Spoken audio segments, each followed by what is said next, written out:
বিশ্বকাপের নকআউট পর্বে একটি হলুদ কার্ডই বদলে দিতে পারে পুরো দলের ভাগ্য। ব্রাজিল বনাম নরওয়ের মহা গুরুত্বপূর্ণ ম্যাচের আগে নিষেধাজ্ঞার ঝুঁকিতে রয়েছে 3 তারকা ফুটবলার। তারা আবারও হলুদ কার্ড দেখলে দল কোয়ার্টার ফাইনালে উঠলেও পরের ম্যাচে খেলতে পারবেন না।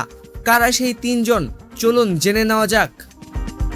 রোববার দিবাগত রাত 2টায় নিউ জার্সির মেটলাইফ স্টেডিয়ামে মুখোমুখি হবে ব্রাজিল ও নরওয়ে। ম্যাচটি দুই দলের জন্য অত্যন্ত গুরুত্বপূর্ণ। তবে শুধু জয় নয়, কিছু খেলোয়াড়ের সামনে রয়েছে আরেকটি বড় চ্যালেঞ্জ, হলুদ কার্ড এড়িয়ে চলা। ব্রাজিলের হয়ে নিষেধাজ্ঞার ঝুঁকিতে আছেন অভিজ্ঞ মিডফিল্ডার ক্যাসিমেরো এবং ডিফেন্ডার দানিলো। জাপানের বিপক্ষে আগের ম্যাচে দুজনেই হলুদ কার্ড দেখেছিলেন। ফলে নরওয়ের বিপক্ষেও যদি আবার সতর্কতা বার্তা পান, তাহলে সম্ভাব্য কোয়ার্টার ফাইনালে খেলতে পারবেন না। অন্যদিকে নরওয়ের বড় দুশ্চিন্তার নাম আন্তিনো নুসা। আইভরি কোস্টের বিপক্ষে ম্যাচে গোল করার পাশাপাশি তিনি একটি হলুদ কার্ডও দেখেন।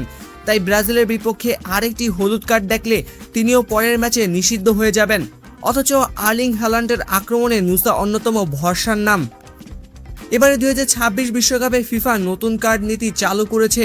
গ্রুপ পর্বের সব হলুদ কার্ড নকআউট শুরুর আগে রিসিভ হয়ে গেছে। তবে নকআউটে ভিন্ন 2 ম্যাচে 2টি হলুদ কার্ড দেখলেই এক ম্যাচে নিষেধাজ্ঞা কার্যকর হবে। তাই শেষ 32-এর ম্যাচে যারা হলুদ কার্ড পেয়েছেন তাদের জন্য শেষ 16 ম্যাচটি বাড়তি সতর্কতার।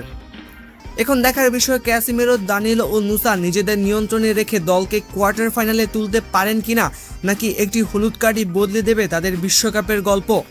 আপনার মতে ব্রাজিল ও নরওয়ের এই ম্যাচে কে জিতবে, আর এই 3 তারকার মধ্যে কেউ কি নিষেধাজ্ঞায় পড়বে? আপনার মতামত কমেন্টে জানান।